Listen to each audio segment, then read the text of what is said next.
Salman Al-Farisi menawarkan ide yang sangat cemerlang. Sahabat Nabi dari Persia ini mengusulkan supaya menggali parit di wilayah utara Madinah.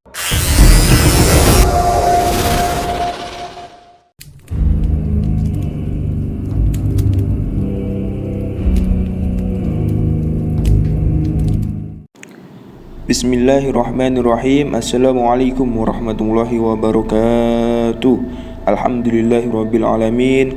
Assalatu wassalamu ala nabiyyina wa habibina sayyidul anbiya'i wal mursalin sayyidina wa maulana Muhammadin ibni Abdullah ibni Abdul Muttalib wa ibni Hashim.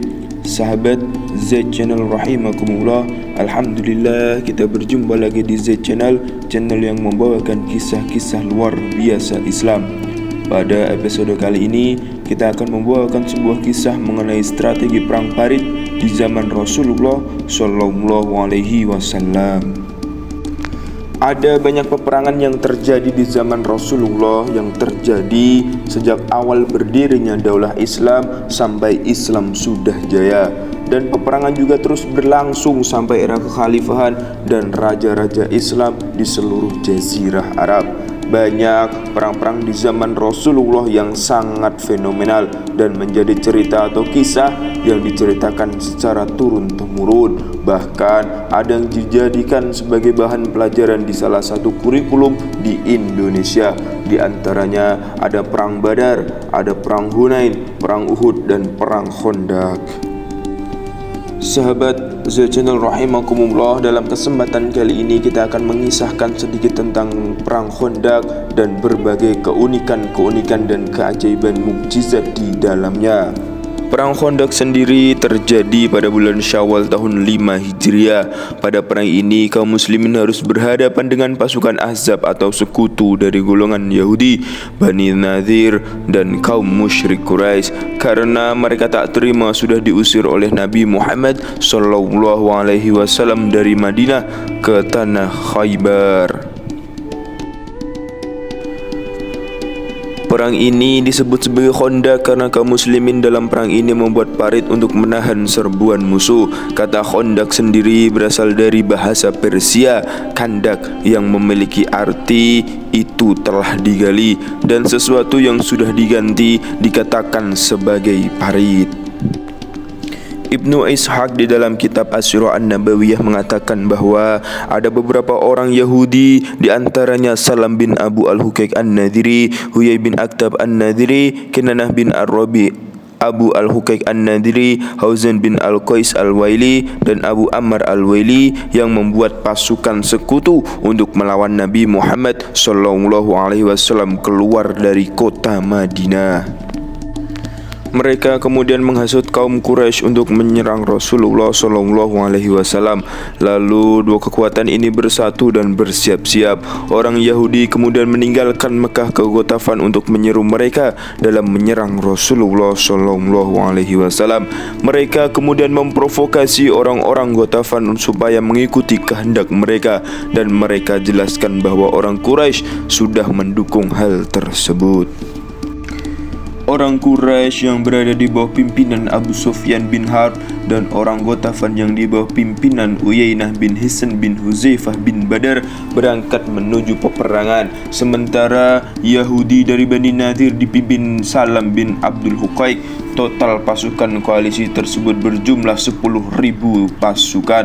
Bahkan Syekh Wahbah Zuhaili menyebutkan jumlah mereka mencapai 15.000, sedangkan pasukan muslimin hanya 3.000 pasukan. Lantaran mendengar kabar bahwa jumlah pasukan koalisi kaum kafir yang sangat besar dan tidak sebanding dengan kaum muslimin, Rasulullah Shallallahu Alaihi Wasallam kemudian bermusyawarah dengan para sahabatnya. Dalam musyawarah ini, Salman Al-Farisi menawarkan ide yang sangat cemerlang. Sahabat Nabi dari Persia ini mengusulkan supaya menggali parit di wilayah utara Madinah. Daerah tersebut juga menjadi satu-satunya jalan terbuka di hadapan pasukan kaum kafir Quraisy. Sementara yang lainnya menjadi benteng lantaran ada gunung tinggi yang dipenuhi dengan pohon kecil dan dikelilingi oleh pohon kurma, sehingga dapat menyulitkan unta dan pejalan kaki untuk melewatinya. Parit itu mencapai 5.544 meter dengan lebar 4 meter dan kedalaman 3 meter. Pada proses penggalian parit tersebut banyak sekali kejadian yang mengandung ibrah mengenai kebenaran Rasulullah SAW sebagai seorang nabi yang bisa langsung dilihat oleh kaum muslimin. Pada kitab As-Sirah An-Nabawiyah diceritakan bahwa saat itu kaum muslimin pernah kesulitan dalam menggali beberapa tanah yang berbatu. Maka mereka mengutarakan kepada Rasulullah SAW. Beliau hanya meminta untuk disediakan air, kemudian meludah ke dalamnya sembari berdoa kepada Allah dan menuangkan air itu ke atas tanah, dan pada akhirnya tanah berbatu tersebut bisa dihancurkan. Kemudian Salman Al-Farisi menceritakan bahwa saat ia tengah menggali kemudian menemukan batu yang keras dan tidak dapat dipecahkan. Rasulullah kemudian menghantam batu tersebut 3 kali, kemudian muncul cahaya terang dari bawah kapak. Karena kejadian tersebut Rasulullah SAW bersabda, "Adapun cahaya yang pertama itu adalah tanda bahwa Allah akan menaklukkan Yaman untukku, sedangkan cahaya yang kedua adalah tanda aku akan menaklukkan Syam dan negeri-negeri barat Al-Maghribi untukku, sedangkan cahaya yang ketiga adalah tanda aku akan menaklukkan negeri-negeri di timur." Rasulullah SAW bersama dengan pasukan kaum muslimin keluar dari Gunung Sil'un. Di sana beliau bermarkas, sedang Parit membatasi mereka dengan para musuh. Saat pasukan Quraisy dan sekutunya tiba di Madinah, mereka sangat kaget karena adanya Parit yang menghalangi jalan untuk memasuki kota Madinah.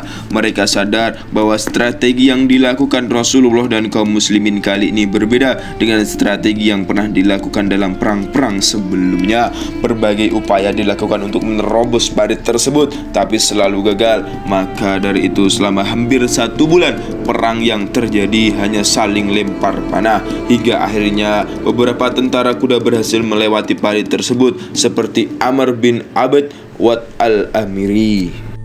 Konon katanya ia ini mempunyai kekuatan setara dengan 100 orang. Melihat hal tersebut, Rasulullah SAW kemudian memerintahkan supaya untuk menghadapinya. Kemudian muncullah Ali bin Abi Thalib yang menghadapinya dan berhasil membunuhnya. Setelah adanya pengepungan selama 1 bulan, Nu'aim bin Mas'ud dari Bani Ghatafan yang sudah memeluk agama Islam tanpa sepengetahuan sekutu dan berkat kecerdasannya sukses memecah belah para sekutu. Dari perpecahan tersebut begitu menguntungkan untuk kaum muslimin karena membuat kekuatan mereka melemah dan sebagian mereka tidak mau berperang.